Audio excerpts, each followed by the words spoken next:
बिस्मिल्लाहिर्रहमानिर्रहीम। अस्सलाम वालेकुम।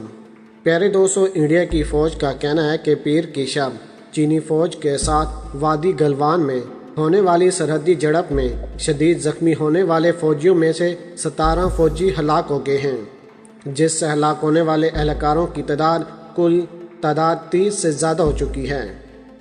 इंडियन फ़ौज की जानिब से जारी करदा बयान के मुताबिक ये झड़प पीर की शब मुतनाज़ा वादी गलवान के इलाके में हुई, जहाँ फ़रकीन के अफवाज की पसपाई का अमल जारी था।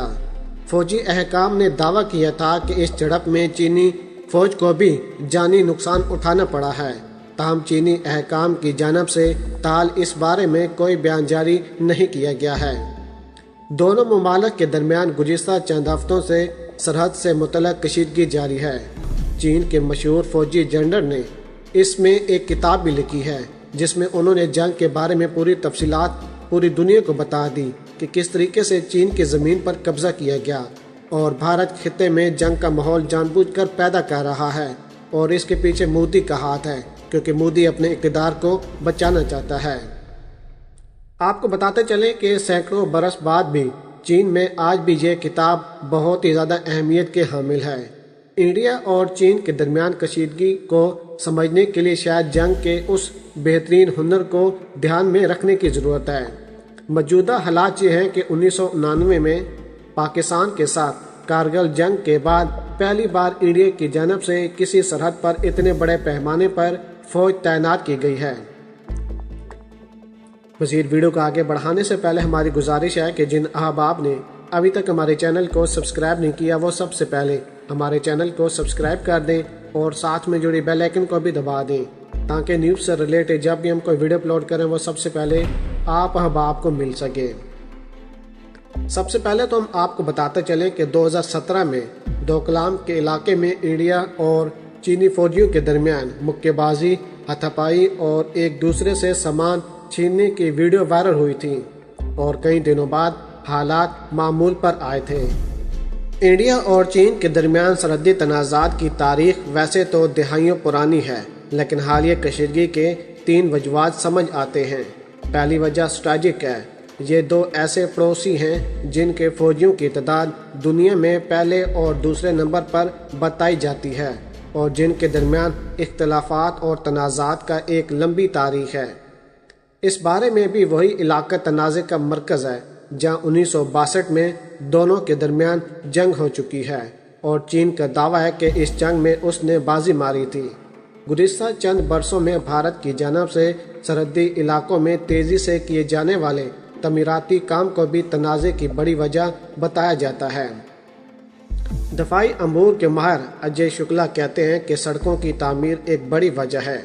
आमतौर पर जिस वादी में अमन व अमान रहता है, आज वहीं गलवान वादी हॉट स्पॉट बन चुकी है, क्योंकि यहाँ पर LAC है, जिसके पास इंडिया ने शकूत नदी से दौलत बेग DBO तक एक सड़क तामीर कर ली है।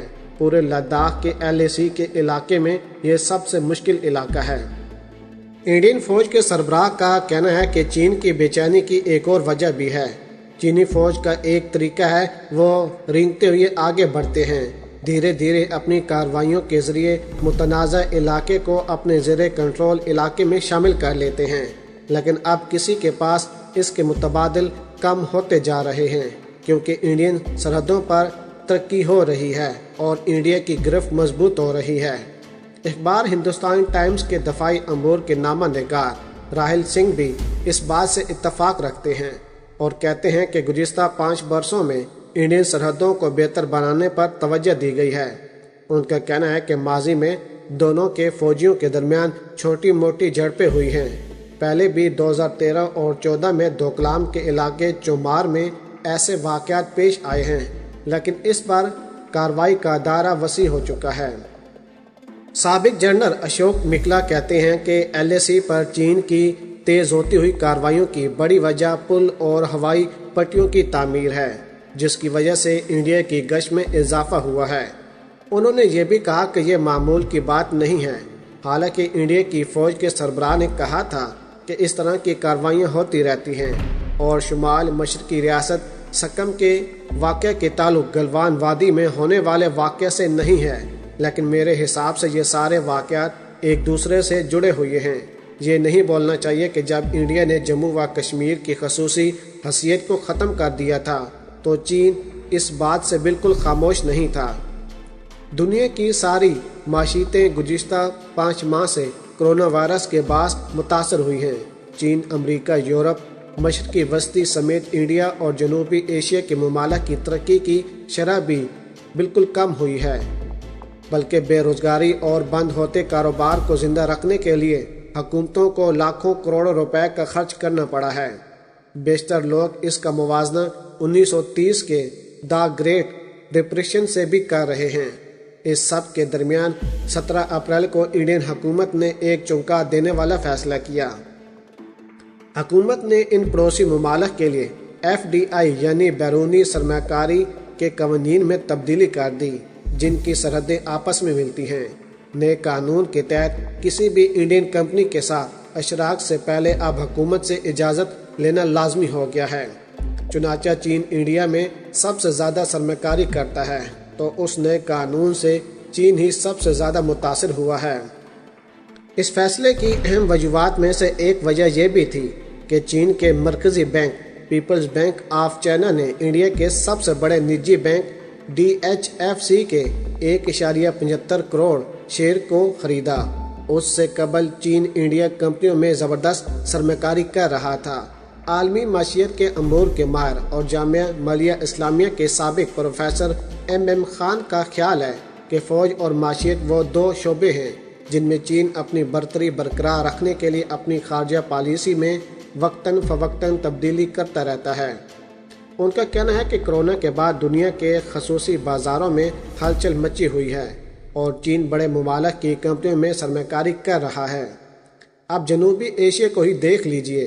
سری لنکا، پاکستان اور بنگلہ دیش میں بنیادی ڈھانچے اور ٹیکنالوجی کی بڑی کمپنیوں پر چین کا قرض یا اس کی سرمایہ کاری مل ہی جائے گی۔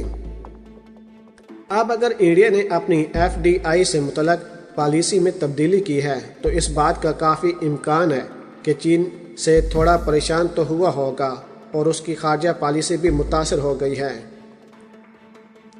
حال ہی میں ورلڈ ہیلتھ اسمبلی میں، جس کا انعقاد عالمی ادارہ صحت کرتا ہے، ایک تجویز پیش کی گئی کہ اس معاملے کی تشویش ہونی چاہیے کہ دنیا بھر کو نقصان پہنچانے والے کرونا وائرس کی شروعات کہاں سے ہوئی، اور اس وقت چین کو الزامات ٹھہرایا جا رہا ہے، لیکن دنیا یہ بھی جانتی ہے کہ سب سے پہلے چین نے ہی کرونا وائرس پر کنٹرول کیا اور اس کے بعد امریکہ سب سے بڑی وجہ بن گیا کرونا وائرس کی، کیونکہ وہاں پر سب سے زیادہ ہلاکتیں ہو رہی تھیں۔